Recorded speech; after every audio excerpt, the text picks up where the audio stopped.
David and Tora are unavailable this month. They're out sick. I hope they feel better soon. However, we have a special guest this month. Introduce himself.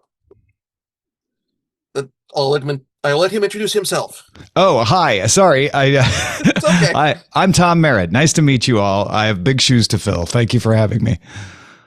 Since this is your first time on the podcast, Tom, what is your background with anime? Not really that extensive, to be honest. I dabble. I've watched a lot of the big ones like Princess Mononoke and things like that. I have a bigger background in wuxia, the sort of the Chinese martial arts fantasy genre, and jianxia, which is even more fantasy, where you bring in the gods and all of that. So when you suggested our viewing for this month, I was as excited on that side as I was on the fact that it was an entirely different take on anime. Yeah. So quick explanation for what we're doing for this month for those who are just tuning in. January is the month of Chinese New Year, and for anime productions, oftentimes they will farm out work to countries where the Lunar New Year is not celebrated in Japan as much, but it is oftentimes work is farmed out to countries where it is celebrated: Korea, China, Taiwan, and so on. This is for stuff like In Between Again, that sort of thing. And so I felt it's appropriate to acknowledge the contributions of these other countries to anime by looking at works where there's co-productions or adaptations of Japanese material, or vice versa, adaptations of material from those countries into animation, to highlight that work. And so that's what we do. So for this month, we're taking a look at the second season of Thunderbolt Fantasy. Normally when I start off the episode, I do a recap of like what I'm watching at the moment or current news in anime. I will admit I fell behind on my current the new season stuff, just because Awesome Games Done Quick happened, and that kind of tends to pull up my attention. And then I had a minor internet outage that almost led to this episode being postponed by a week. Couple minor news stories I do want to talk about real quick. One is there's a company called Discotheque Media who puts out physical releases of older anime and some newer stuff. They did their recent announcement stream, and the two big things of note is, one, they got their stream taken down by a content ID partway through by Toho when they were playing a trailer for a tokusatsu series that they licensed, which was funny in an unintentional fashion. And the second is, to the joy of anime fans across the world, they licensed rescued the 1997 Berserk anime. Have you heard about Berserk or that 1997 series at all, Tom? No, I haven't. I'm interested to find out more. So Berserk is the source material is a manga by Kentaro Miura, who passed away sadly a few years ago of a aortic dissection. It is a dark fantasy manga series. It kind of shifts between different tones. There's what the main body of the 1997 anime adapts is what's known as the Golden Age arc, which is, I would describe as being having more of like the political and fantasy military themes of something like early first few seasons of Game of Thrones, where there are the dark supernatural elements lingering around the fringes, like with what's going on north of the Wall and that sort of thing. But there's also a heavy focus on like internal political conflicts and that sort of stuff. And then there's like a short prologue in front of that, just note the Black Swordsman arc, which sets up that this is where the main status quo is going to be. This is sort of very dark, somewhat swords and sorcery setup, where there's all sorts of nasty monsters going around and that sort of thing. And then there's after the Golden Age arc, where an event happens that causes the world to change to that darker status quo, and we see what happened, and we're see with how people are adapting and living in that world. Um, so this is not so the 1987 anime is the first anime adaptation and the first time the Golden Age arc was adapted. There was a trilogy, like four films, like three or four films by Studio Nine Celsius, I believe is the name. They also worked on things like the 2000s Thundercats cartoon series.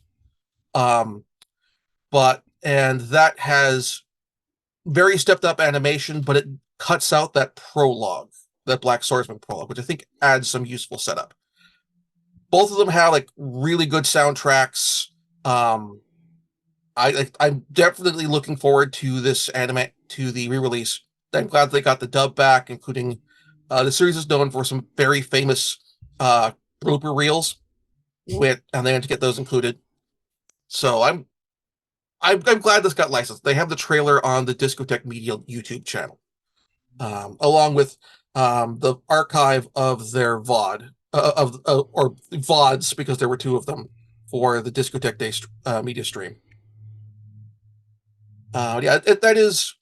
I wouldn't give it a total recommendation because it does have some of the problems that Game of Thrones has in terms of sexual assault comes up over the course of the series, and Mm. there's a lot of violence, a lot of violence. So I've seen Attack on Titan. Where does it stand in relation to that, do you think? So the violence is, I would say, it's the violence is comparable to Attack on Titan in terms of like you have people getting bit in half in Attack Mm-hmm. on Titan and that sort of thing, and you have people and horses getting cut in half because if you look up a picture of the main character Guts from Berserk, he has this very large sword. In fact, I would argue that he's kind of set the archetype um, of these sullen swordsmen with the absurdly huge sword. Um, and he uses it quite well. It cuts through lots of things with it. It's quite sharp. Good. Yeah. Um, so that's definitely worth picking up. Probably another thing I'd compare to it tonally for his narrative work is if you played Final Fantasy Tactics. Mm. Some of the narrative elements fit in with Final Fantasy Tactics to the point that there's an item in the Berserk series called the Behelit, and if you've played through far enough in the Final Fantasy Tactic where the Zodiac Stones come up, that's the Zodiac Stones are similar to Behemoths. Okay. Um, so that's the one big thing. The other one is a more somber news story. The arsonist who the and murderer who committed the Kyoto Animation arson was sentenced to death. I Um, saw that. Not something common in Japan to sentence someone to death these days. yeah, it is usually saved for people who have committed acts of mass murder. Like Mm-hmm. the last high profile death sentence was like the related to the Aum Shinrikyo attacks.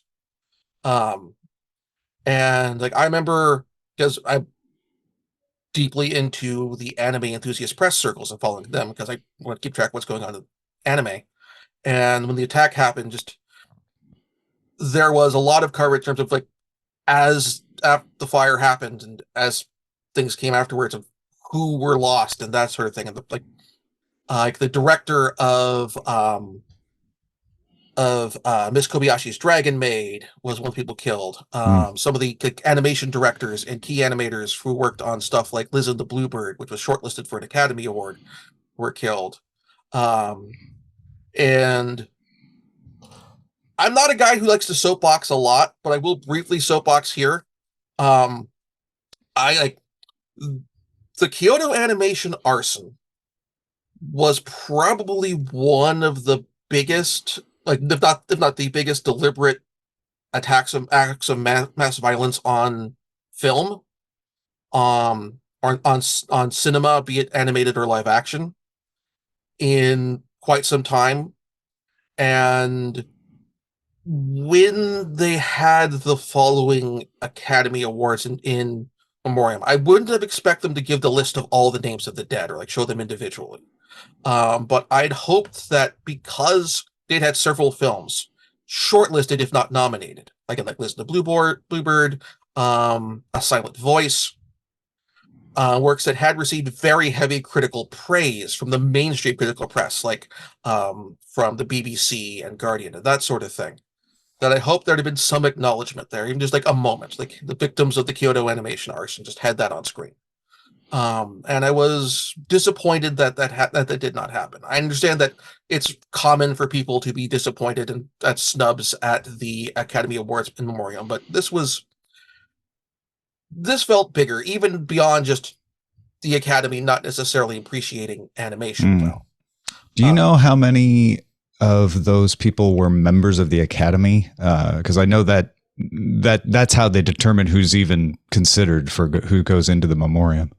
I don't know if anyone necessarily was, because part of the thing is, as far as for getting your induction, you either get a deliberate not induction by the Academy itself, or you are any nominated work. And there was there were nominated works involved then. Yeah, they were shortlisted, but they weren't nominated. And okay. There was a Hollywood Reporter thing from several years ago, when the year that the Tale of Prince Kaguya, which was the last film from Masao Takahata, was nominated. And Hollywood Reporter does a series of candid, anonymous interviews with people who are voters in various categories. And for the animation category, because that was also the year that the Red Turtle, I think, was nominated, and Book of Kells. And there was a definite sense of, from the people who were ultimate voters in that category, that they're basically deferring to the thing their kids watched. And I believe I must say that was the year that Boss Baby won for Best Animated Feature.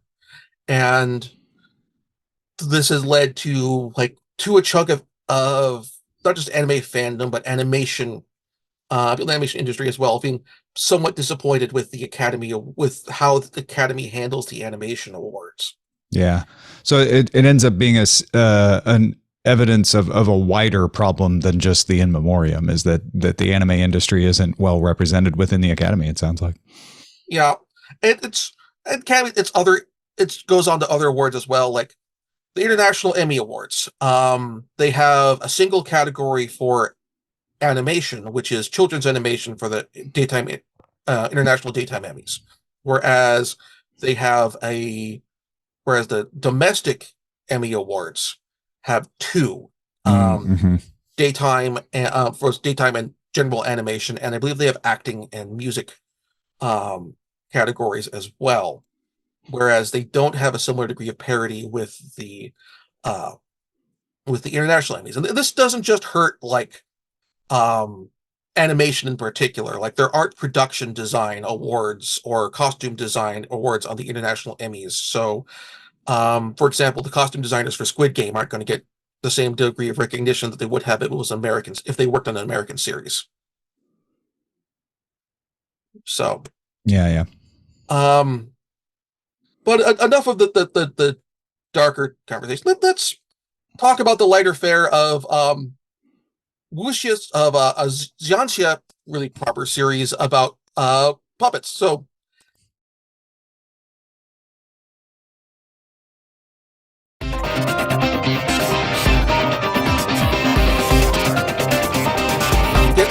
and you mentioned you watched episode 0, the making of. How much did you get to watch of episode 1 or season 1? I watched one episode of season 1. So I watched all of season 2. Then I watched the episode 0 making of, and then I watched episode 1 of season 1 just to kind of get the flavor of it, and saw a couple of familiar faces from season 2. Yeah.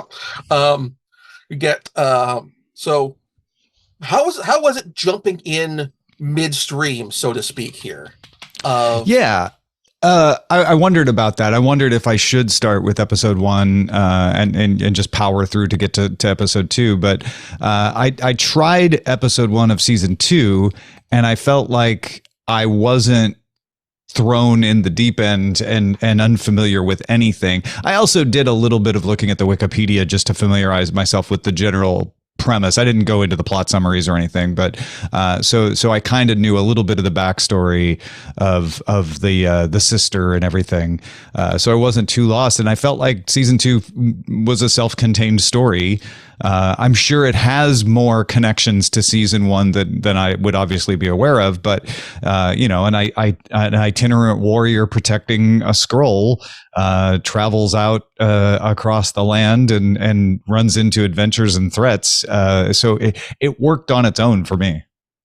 Yeah, I'm pleased to hear that because, um, like, as we were watching it again, I was for this watch. This is actually my third time watching it, I think. Oh yeah. Um, so I like during lockdown, or actually a little before lockdown, I'd gotten my parents into watching anime. And I decided at some point because I'd heard good reviews about this show from other anime podcasts like Reverse Thieves and that sort of thing. And I went, okay, I should watch Thunderbolt Fantasy, and I was incredibly impressed. And then I decided, oh, I even in spite of the fact of bloody violence with puppets, I figured like, you know what, I'm going to try this out with my parents anyway, and they enjoyed it as well. Yeah. And so going into to season 2 with this rewatch, I was impressed with like how well it handles jumping an audience in more or less partway through the story. There are some bits which are it helps from watching the first season before this. Like there's the bit when we're gonna have some spoilers here for listeners, by the way.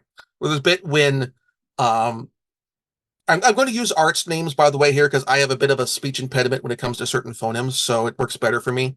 So when the enigmatic Gale makes introduces himself to the hunting fox, Mm-hmm. there was this definite moment, like because I'd seen season 1 where they previously established that the enigmatic Gale's greatest joy in life is finding villainous scumbags and just utterly breaking them. Mm-hmm. I was like, oh, this is what his game is. Ooh. Yeah. Well, and that's interesting because when he shows up, I'm having not seen season 1 yet. I'm thinking, oh, okay, so we have 2 magistrates here. Maybe it's going to be a competition story between the 2 of them. And then they did a good job of revealing to me slowly, like, Enigmatic Gale is not who you think he is.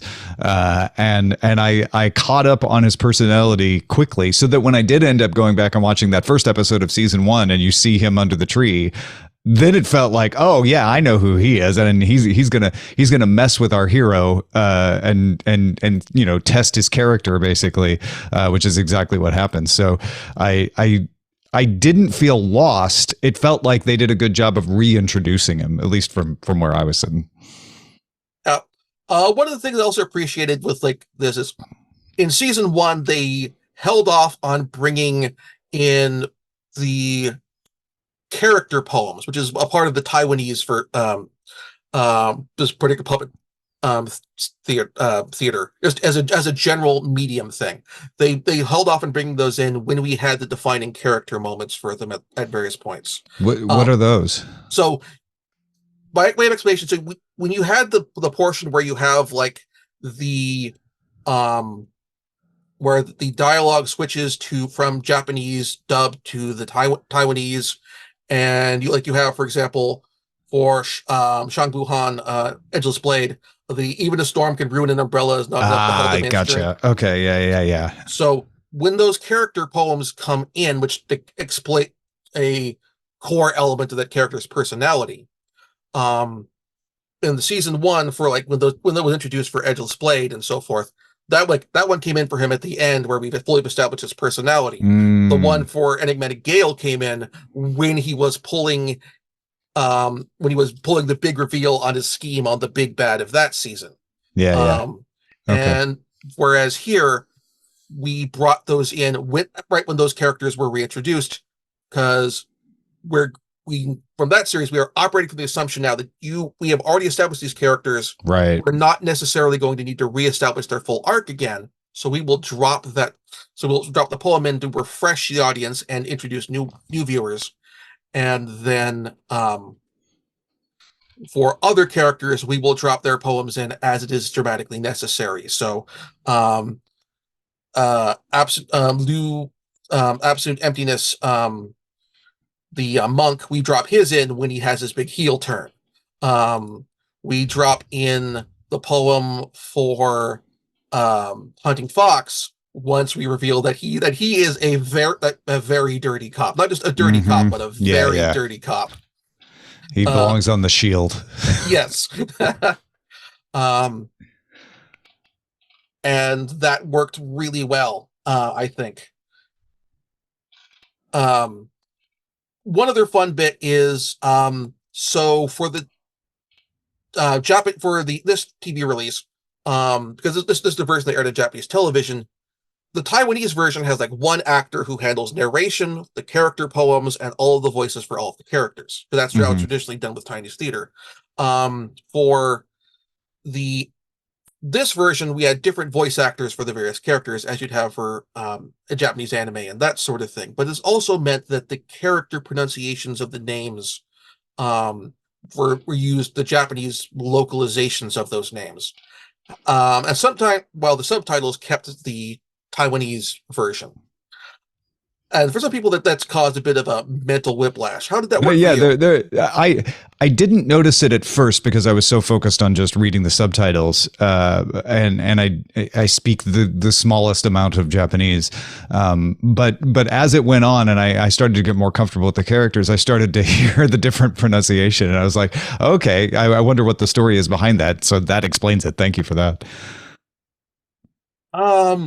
So the other thing is like I'd been familiar with a certain degree of like before we did season one last year, worked with a familiar degree, certain degree of um not so much like glove puppet theater with like a more dramatic dark take. I mean, I'd seen like the Dark Crystal and that sort of thing, which is it's not the same type of puppet, but it's the same. It is similar manipulation in terms of rod and glove puppetry. Mm-hmm. But I've been familiar with sort of like Thunderbirds and that sort of thing, which is Yeah. marionation. That was the But thing that I first thought of, even though it's marionation and is quite different. It had a bit of that feeling to it. mhm. But I'd also noticed like with this that like or like those still maintain like they could have a degree of like heavy action, but they weren't particularly had not put too fine a point on it, less violence. Whereas this is a lot of bloody violence to it. So Yeah. how did the uh how was there a tonal whiplash with handling the violence in the series for you? No, it entertained me. I'm probably a bad person, but when I saw puppets slashing each other in half, I was there was a little of Team America World Police kind of vibe going on there, and that with the soundtrack, with the metal heavy rock soundtrack, I found that really delightful, to be honest. Yeah, that like the vibe that David and I got last season was more Mortal Kombat. Yeah, yeah, yeah. Um, where and not quite the same level of somebody gets exploded and like five rib cages come flying out, but Yeah, it's all motivated violence. I yeah. never thought it was like, whoa, you didn't need to do that. But it's not shying away from showing some things. So you mentioned the more metal tinged music. So how do you think of the soundtrack? Yeah, Um, I liked it. I dug it. As someone who played loudness on the radio back in the day, it had a little nostalgic feel for me. I was like, kind of pleased. In the past few years, we've gotten a lot more anime music on streaming services these days. It Mm-hmm. used to be way back in the day. They sort of kept with the Japanese record labels. It kept with the Johnny's and Associates vibe of why do we need the foreign market? Yeah, And so you so couldn't get any of the OST stuff. like, or you had to go to sites like CD Japan and import them Uh and huh. that sort of thing. You still have Sure, to do sure. that for physical stuff, but now you do have the access to streaming. Um, so whereas here we have the score by Hiroyuki Sawano, and we can go listen to that on Tidal and Apple Music. And we also have Takanori Nishikawa also couple songs on the soundtrack. They're actually listed on. So he has two music names, both his own, and he has a group called T. He performs as TM Revolution. Oh But yeah, yeah. I noticed that. In fact, I looked up TM Revolution at one point with maybe a Shazam or something. yeah, so those songs are under his name, under Takanori Nishikawa. If you were to look them up on Apple Music or Tidal or Spotify or what have you. Um, so yeah, it was. I did end up listening to like hunting down Roll the Dice a few times while I after this because that was a pretty good earworm and kind of invented itself in my brain. Yeah, no, and it was a nice counterpoint. You know, you've got this very like medieval vibe with everything, and to throw in some modern rock music was a cool way to for me it wasn't dissonant. It was like, oh yeah, that's the vibe we want. You know, these are the rock stars of their day, basically. Especially Longwu, the bard, Yes, and his talking guitar. yes, a song that dooms evil. He's a great character. I love the his talking transforming guitar because remember it. Oh right, yeah, yeah, yeah. It transforms into a sword. Um, That was the first thing that made me go, wait a minute, hold on. Am I going to be okay? Am I going to be able to swallow a talking guitar? But as it went along, it worked, especially because I thought it was good that they didn't have him be totally silent. He could talk if he wanted. And they gave you a decent explanation of like, it's a bad idea for him to talk. That's why he doesn't talk a lot. And I'll do the talking for him. There was another thing with that character. I don't know if you've ever run across Word of Honor. It's a Chinese series, and wait, is it Word of Honor or I always get these confused. It's either Word of Honor or The Untamed. Maybe it's The Untamed, but there is a character with a very similar name who has the ability to play a guitar to, you know, as a weapon. So I liked. I was like, oh wait, I've seen this before. I like this. I like this idea. I have not seen that, but I have seen Deadful Melody. Yeah. Which it's not a guitar. It is the name of the instrument fell out of my head just now. Yeah, same for me. I know what you're talking about though. It's the big flat Lap. one. Yeah. Almost like a harpsichord, but yeah. It also shows up. The same instrument also shows up in Kung Fu Hustle. With really does it? Okay. With the two assassins, who end up getting taken out by landlord and landlady. Wikipedia describes it as a demonic talking pipa. Yeah, pipa is the name of the traditional Taiwanese instrument. This particular one. Okay, cool. Yeah, it's of the same general like neck plus resonating board. A resonating gourd family of like that of the guitar, mandolin, that I wasn't sure I liked the talking pipa at first, but he won me over by the end of the season. I became a fan. Yeah, I was amused. So after watching season 1, I saw season 0, episode 0. Like, oh, they hadn't intended for this character to be in this yet, and they modeled him after TM Revolution as like just like, hey, we have this as part of the promotional display and that sort of thing. And then the writer for the series, Gen Urobuchi, like, I'm going to write him into the show. Yeah, that was a great call. I thought that character really added some nice depth and a fun ally to show up on a couple occasions. Yeah. So Gen Urobuchi is an interesting writer because this isn't his first major show. Like he had done before this, he'd done Madoka Magica. He had done I don't know if he'd done Fate Zero before this already. But he'd like done.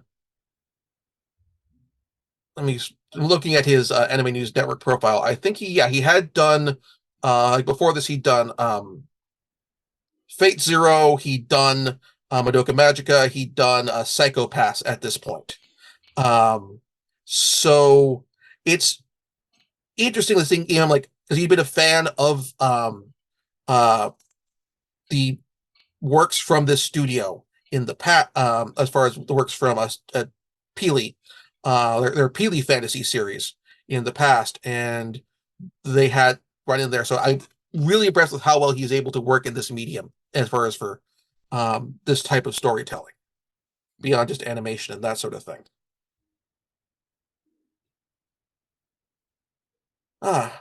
So what bits in particular were moments that really stood out to you from the series and were like, oh, that was a great moment and that sort of thing? Yeah, the heel turn of the monk was really fun. It was I wouldn't say it was entirely unanticipated, but I certainly didn't know quite what to make of that character when he showed up because he was very monkish, very very level headed, and so having him become the big bad in the second half of the season made it very interesting. I was a little disappointed with Scorpion Necklace. I felt like that character should have been stronger than it was portrayed, and they sort of undercut it. But the battle scenes particularly were the ones that were really fun to watch, mostly because of the technical aspect of it, and being able to marvel that my brain was just watching a wuxia fight, and yet trying to remind myself that this was all being done with puppets, and it wasn't just people on strings is impressive enough, but puppets on people's hands that made it doubly so. And I thought they did a great job pulling that off. Yeah, I do think that Scorpion Necklace got done a bit dirty with the transition to the second half of the series. That the like we at the opening portion, like we did get a really good sense of how she's able to be a very dangerous figure. Yeah. Like where she nearly beats Edgeless Blade with the poison. Like and like the way that she handles her fights in a much more subtle, less direct manner than the antagonist that we had introduced in the previous season, than we have with the monk in this season, and that sort of thing. Also get a sense of like with Hunting Fox as well, with how like our up until the monk shifts into be the main antagonist, we have the sense of like these foes aren't going to be ones that can be resolved in just a straight fight. Yeah. Where Hunting Fox both can turn the bureaucracy against you, but also can bring numbers against you that make numbers of people who are effectively like innocent bystanders in various degrees, and turn that on you and make for a more difficult fight. And again, with Scorpion Necklace, she uses poison, and so she doesn't have to just beat you in a straight fight. She can get in, poison you, and then just bide her time. Yeah, she can fight smart. And one of the cool things about this is you have Hunting Fox. You even have Gale. You have everyone arrayed against our hero, right? Gale might help him sometimes, but maybe not always, because it's chaotic, neutral ish.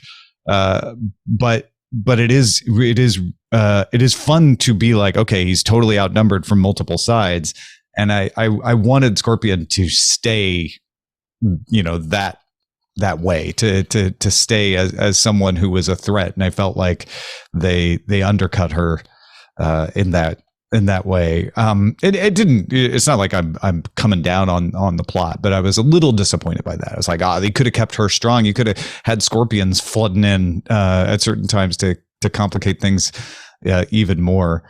But it's not like he had a shortage of villains. So, yeah.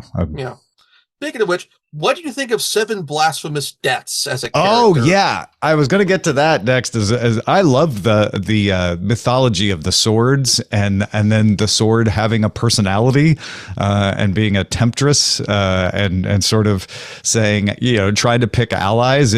There's a little bit of the One Ring from Tolkien in that, except obviously with a voice that can talk to other characters. But like, I will choose the best way to achieve my aims, which are utter chaos and destruction. I thought that was one of the best parts of the entire season. Yeah, I was watching it with my dad. Both of us have read the Elric novels, and when Mm-hmm. we saw Seven Blasphemous Deaths, we heard his name, but hadn't started talking that much yet. That was, oh, it's like Stormbringer, and then Sure. it Yeah. started Yeah. talking a bunch. Like, actually, it's Stormbringer, but better, Yeah. because in the book, Stormbringer gets one line at the very end of the Elric saga, and I Uh-huh. was here like those Stormbringer, like Seven Blasphemous Deaths gets to talk too much a bunch, be tempting and taunting, and it has a history with other characters and all this And sorts of. manipulative and strategic too. Yeah, that was fun. And it even its plots even have setbacks, like it manipulates Yeah. the monk into becoming its new welder, and then it's like, oh, like the monk's really strong. That's not necessarily a good A thing good with this thing, guy's right? I can't personality. dominate it as much. Damn it. And now he's gonna like leave me out here in the wastelands? No, that's not gonna work. We need to work on that. Yeah, that was a good plot line. I really thought that was strong and fun. Yeah, I liked that a lot. I will say if you want more of a Seven Blasphemous Deaths, I mean, not to find a point on it. The monk and Seven Blasphemous Deaths go falling into a ravine where somebody says later, "Oh, no one possibly could have survived that." Which, Mm, well, like which means they totally survived survived. that. Yeah. So if you want more Seven Blasphemous Deaths, um, next season will satisfy satisfy Ah, that good to itch. know. Yeah. Um, so like that was great. I did like the guest appearances we got from characters from season one with with the other members from like the main party from season one. Oh, that showed Um, up at the end. yeah, the Hmm. um with uh Wan Kun Yun, we don't really get his art's name here, but it's Frozen Wonder. And mentioning like, oh yeah, I'm to learn the my wife's sword style, my family's sword style. I prefer a spear and that sort of thing. And like Yeah, their whole that was probably the only time where I felt like, oh, I'm definitely missing something having not seen season one. yeah. Um, I also liked the just in general the expansion of the general political and social environment of this country. Mm-hmm. Because in the first season we got notes about the monasteries, and because we had Xinghai, not Xinghai, we had um the monastery that the sister was from, Mm-hmm. and that sort of thing in season one, but we didn't have any sense of any larger structure for that sort of thing. And now we have like the idea that these are these traveling magistrates, so enigmatic Gale can pose as one. Um and that's normalized enough that if he says, "Oh, I'm a traveling magistrate from the Emperor," we're like, "Oh, sure, yeah, that makes sense." Yeah. Um, I'm totally not a con artist thief, I swear. Yeah. I I did think the original way that the scroll got stolen, the index that got stolen was a bit clunky. Um, here's someone entrusted with guarding this index with his life, given a letter of introduction, comes to a shrine that is well defended, and immediately gets betrayed. And then I thought it was a little clunky the way they had Hunting Fox turn everyone against him. Although later they do a good job of explaining why he wants to do that. I was still like, but why would they be so easily swayed by him when he clearly was helping them, like they're right in front of their own eyes. But if you forgive that, and it's certainly not the worst quick turn I've ever seen in any show, it does make it more interesting. So I was willing to forgive it because it again allowed us to have this array of threats that he couldn't possibly get away from. But I was like, oh, I'm a little disappointed in the leader of the shrine for believing Hunting Fox so quickly. Yeah, I kind of bought it a little bit because they'd set up in season one, and they did a good job of reestablishing in season two that Seiyu and the main kingdom where the story takes place have been Mm-hmm. separated for a very long time, and there's a Sure. lot of ignorance of Seiyu. So when Shang Buhan goes, yeah, so the government of Seiyu is dirty as hell, and really violent and totalitarian, and we can't trust them with these swords. So that's why I and some other people put together the Sorcerer's Sword Index, and I skipped town. Um, so like that makes sense for why Hunting Fox would be like, oh no, this is an environment where somebody very dirty could Oh, for sure. thrive. Yeah. I And totally buy the hunting fox side of that. Yeah, I'm yeah, with you there. And um, I like that wider metaphor of like an incredible danger that must be kept out of the wrong hands. Very, very modern in yeah. its feeling. What did you think of the repeated humiliations inflicted on that poor dragon?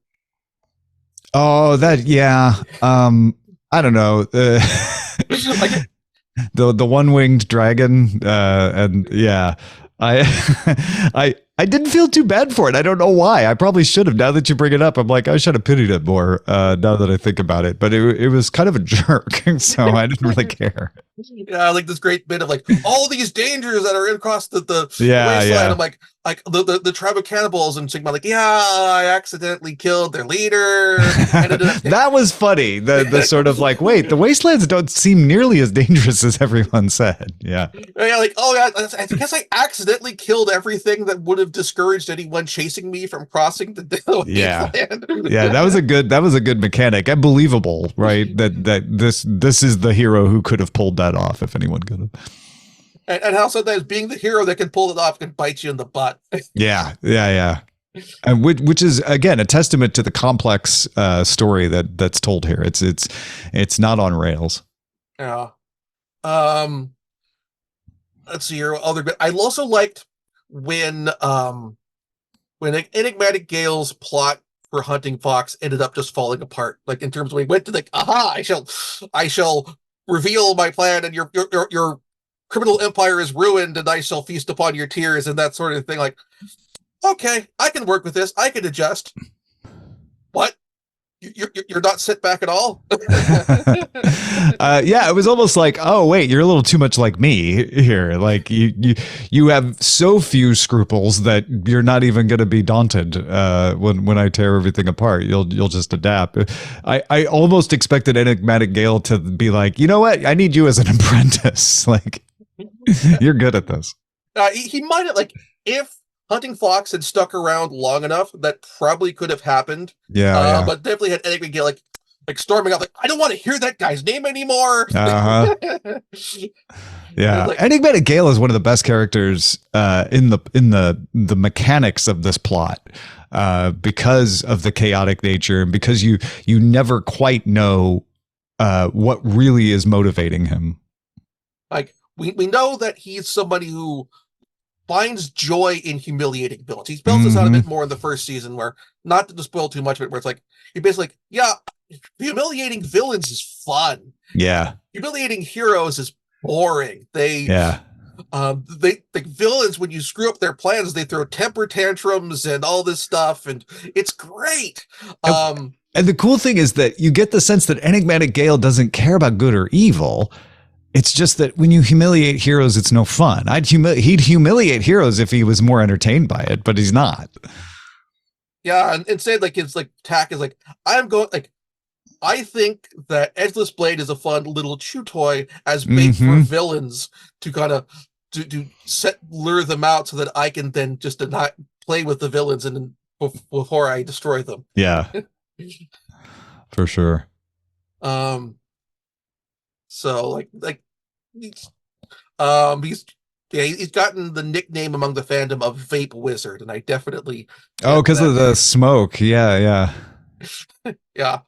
Um, so Oh, right. um That was another good bit, actually. I almost forgot about it till you mentioned the smoke, but his ability to cause illusions, and then him tricking Hunting Fox later on was a nice little gambit there.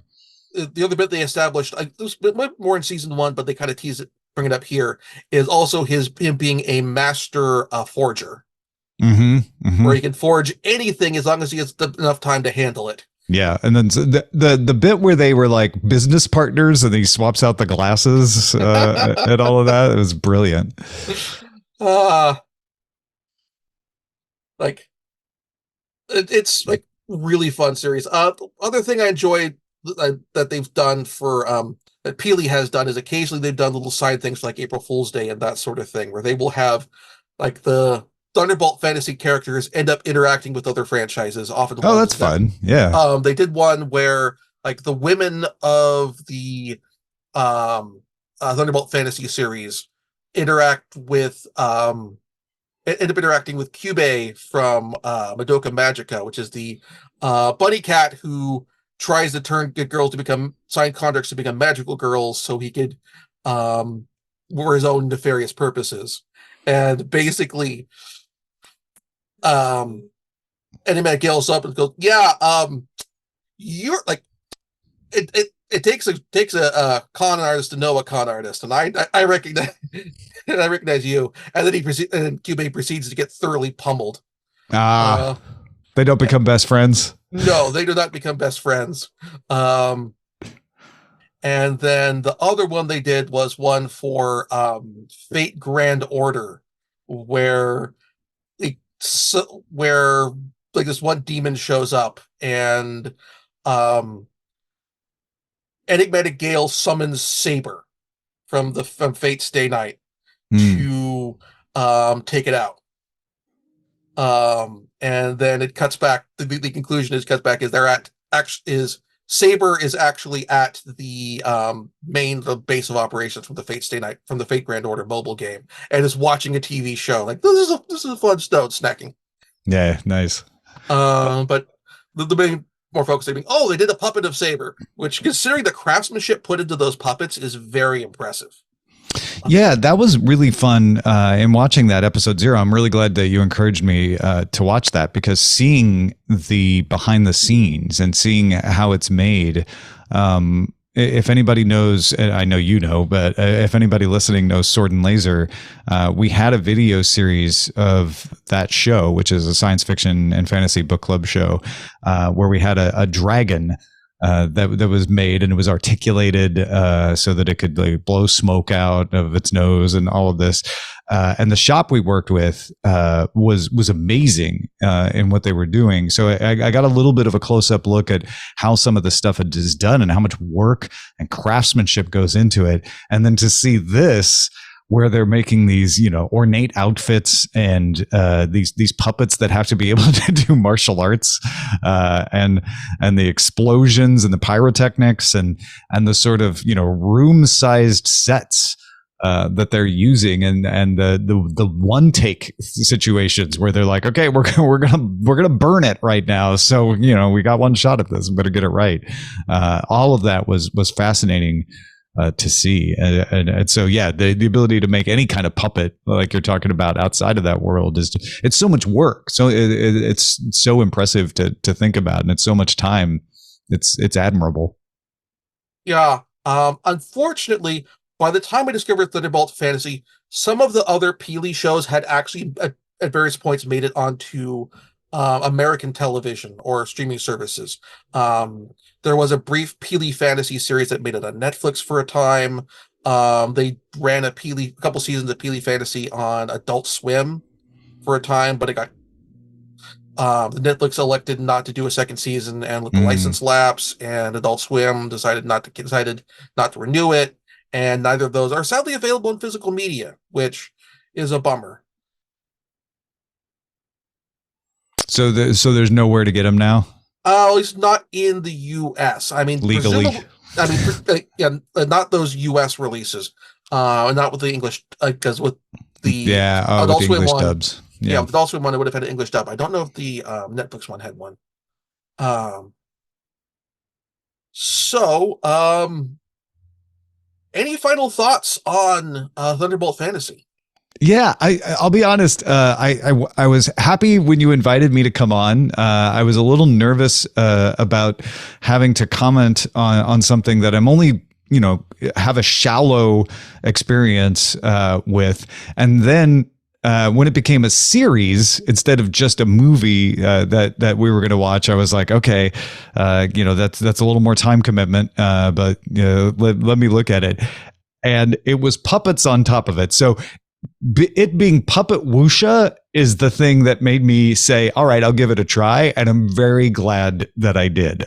This is the kind of thing that I was unaware existed. And so I thank you for letting me find out that it existed, and it opened a whole new corner of media and storytelling and craftsmanship that I was unaware of before. So I had a lot of fun watching this. Eileen kept walking in, my wife kept walking in and being like, what is this? What are you watching? And I had to try to explain a little bit of it to her, because she's a big wuxia fan herself. So mostly I just want to say thank you for recommending this and letting me watch it along with you. It was really fun. I'm glad you enjoyed it. Quick explanation for the earlier thing we're referring to. Tom was originally planned to be the guest for the December episode where we watched Arcadia of My Youth and talked a bit about anime music videos. Actually, because we've got a little bit of time, if you watched any of the anime music videos on the playlist I put together, any thoughts on those? I didn't get a chance to watch those. I'm sorry. I wish I had. Just time crunch kept me from it. No, that's perfectly fine. I thought I'd ask. Um, so since you're my first guest that I've really had, part of the idea I had behind doing the podcast originally was like bringing on people who are less experienced with anime. And since I'm familiar with you for the through the Sword and Laser Book Club podcast, do you want me to do like a recommendation thing or something like that? Yeah, sure. That'd be fun. My time is always fluctuating, as we found in trying to schedule me over the months. But when I get an open moment, I'm always looking for something cool and fun to watch. So bring it on. Let me hear what you have to say. All right. Since my first encounter with you, outside from I think maybe I heard you on This Week in Tech once or twice. Sure. Was through Sword and Laser. I'm gonna do a sword pick, a laser pick, and then a in between pick. Okay. So my sword pick is actually a show that's currently airing this season. It's called Frieren Beyond Journey's End. How do you spell Frieren? Fri. Let me pull this up. Frieren. This is a fantasy anime, a more sort of heroic fantasy Western style thing. And the premise of it is the main character is this immortal elf sorceress, and previously she and a group of adventurers had this big adventure to defeat the Demon King and save the world. That adventure has completed. And in fact, like the beginning of first episode, they completed the adventure, and have come back. 30 years later, she's immortal. She hasn't aged much, but the rest of her companions were mortal. They're humans and a dwarf, and they've grown old and are passing away and that sort of thing. And so she's now going on a new journey with a group of human companions to go to a location at the top of the world where you can speak to the spirits of the dead. Ah, okay. Gotcha. Which happens to go along the route of her previous adventure. And so she's going through communities that she'd gone through previously 30 years after, and seeing the aftermath of her previous adventure. And so also it's a nostalgia tour for her. Yeah, it's a nostalgia tour, but also kind of a mediation on like grief and various other things. It's has like plenty of like spectacular adventure action and that sort of thing, fantasy action, but it also has this nice, mellow, sort of introspective element to the plot that works really well, I think. Cool. And it looks like it was based on a manga, as so many things are. Yep. My laser pick, I had a couple thoughts for this. I'm going to go with my gut and go with my first one, which is going to be Mobile Suit Gundam Witch from Mercury. Mobile Soup? Suit. Oh, yeah, because Gundam. Yeah, Mobile Suit Gundam Witch from Mercury. This is the most recent Gundam series. It's in its own timeline, which means it doesn't have all the baggage of the big Universal Century timeline. It's a nice 24 episodes. It has some very heavy queer themes to it. Not subtext, it's pretty text. Okay. And tells the story really well. If I have any complaints about it at all, it could probably have been 12 episodes longer, which is something that's been reiterated by a bunch of other people. Okay.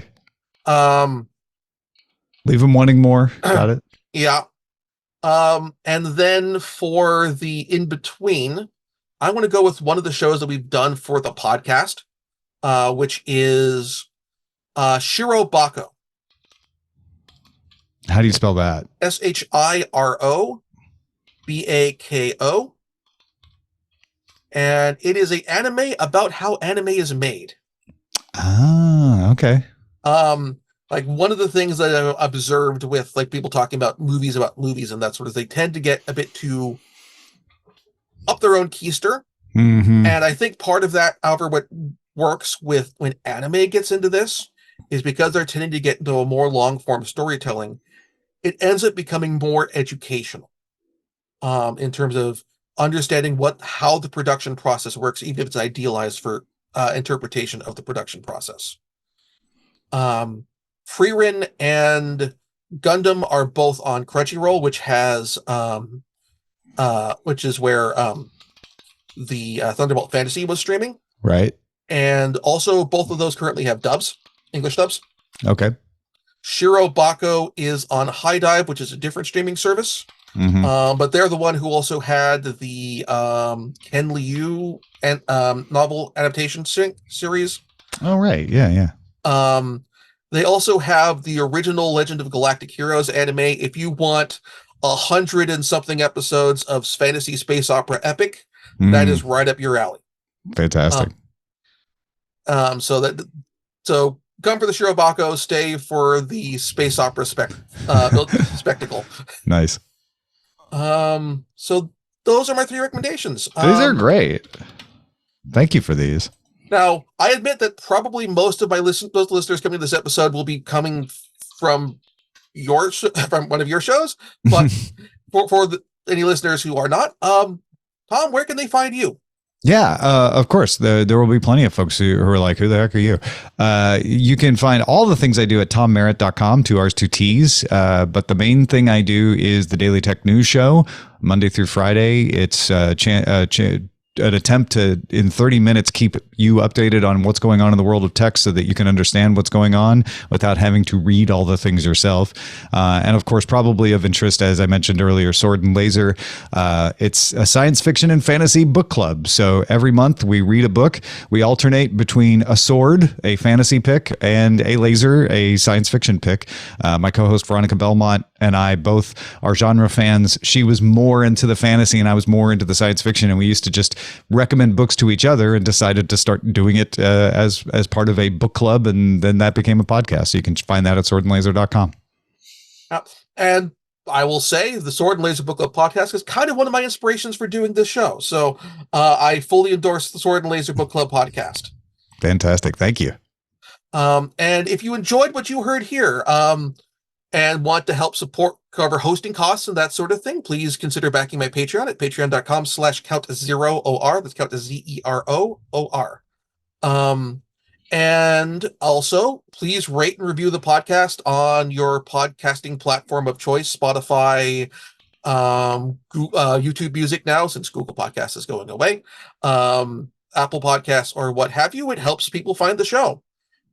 Next month, because we are a monthly show, we will be covering the original 2006 Fate Stay Night anime. That has a physical DVD and Blu-ray release and is also available for streaming on High Dive. It is the anime series that helped launch a multi-billion-dollar empire. If you have seen Fate Grand Order in the game's promotion section of the app store of your choosing, this is where that all began. Almost where it all began. It actually began with the visual novel that this is adapted from, but we'll talk about that next month. I guess the tech side of things, have you ever heard of Fate Grand Order or the Fate franchise at all, Tom? No, I haven't. Sorry. Okay, just curious to see if it had gotten that much penetration, but okay. Yeah, it's like I remember seeing an article in Bloomberg Like that Fate Grand Order was the highest grossing mobile game of like 2016 or the 2015 around Oh, that nice. era. So like bringing like multi-billion dollars outgrossing Pokemon and that sort Hmm. of thing. That's huge. Yeah. Yeah, and it all started from a mobile game sold at comic, not mobile game, a visual novel sold at Comic Cat and got turned into, or which got turned into a anime. And we'll talk more about that next month. So until then, thank you all for listening. So until then, thank you all for listening.